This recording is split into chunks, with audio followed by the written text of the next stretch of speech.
Bienvenue en Inde, et plus précisément, bienvenue à New Delhi.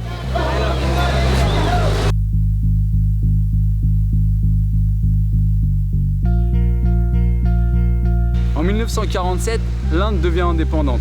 C'est aussi à cette époque où elle décide de moderniser son agriculture. C'est ce qu'on va appeler la Révolution verte. Ça a eu comme effet une augmentation importante de la population qui a quasiment triplé depuis les années 1950. N'ayant plus de travail dans les campagnes, la population s'est dirigée vers les villes, provoquant ainsi un exode rural massif.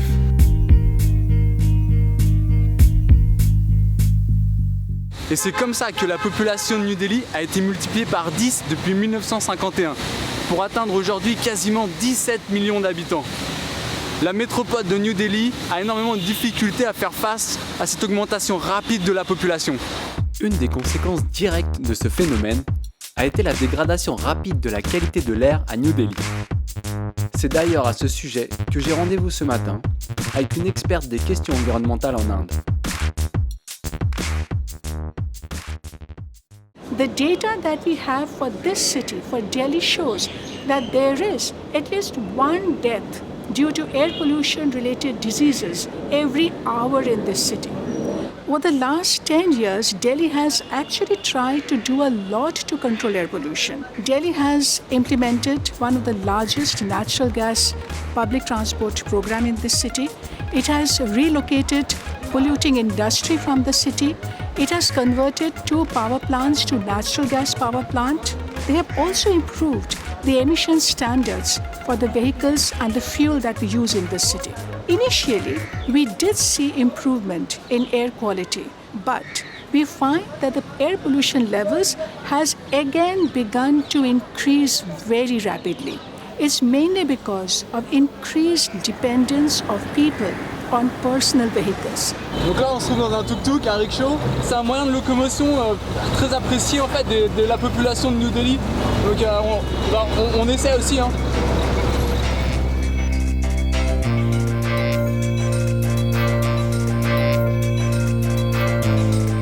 Outre le fait d'offrir une grande liberté de déplacement, le rickshaw est aussi un moyen de transport économique. Already, Delhi has about 7.5 million vehicles, and we are adding about 1,400 vehicles a day. Now, the reason why this has happened is that somewhere along the line, we did not pay enough attention to mobility management of the city, how people travel, how they choose to travel. That even though cars have taken over the roads, but cars still meet only 14% of the travel requirement in the city. This means even today, majority of the people are either using a bus or they are walking or cycling or using a metro. Le métro de Delhi est assez récent, il date de 2002. Il se compose de 5 lignes, donc une ligne express pour l'aéroport. Et chaque jour, il transporte environ 2,4 millions de passagers.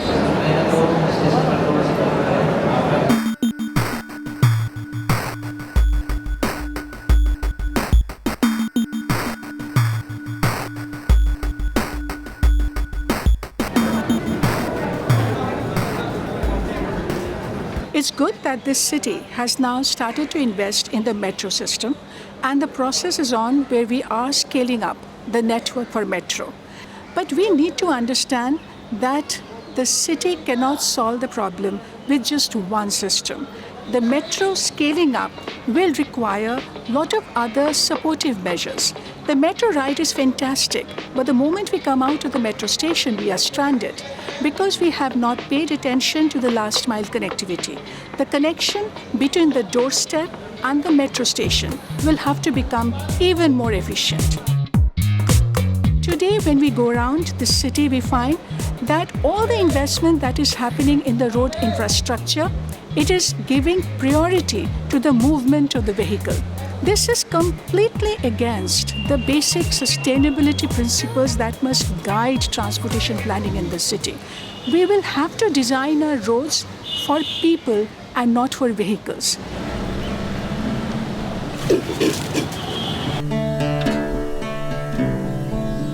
Quand on pense à New Delhi, on a du mal à s'imaginer des espaces verts. Et pourtant, là on se trouve aux abords de la centrale Rich Forest. C'est en quelque sorte le poumon de la ville. C'est une véritable forêt urbaine. It is showing that the area under green is actually increasing in this city. And we are also quite fortunate to have this whole Aravalli range that is between Delhi and Haryana. So clearly that is important because in this city, which is one of the most polluted cities now in the country, requires its green lungs.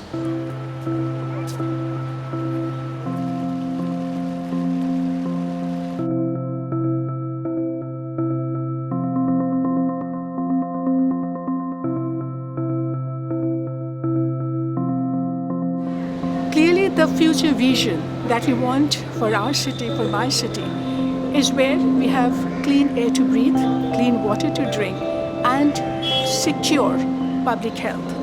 And that will be possible only if we radically change our approach to urban planning and urban design.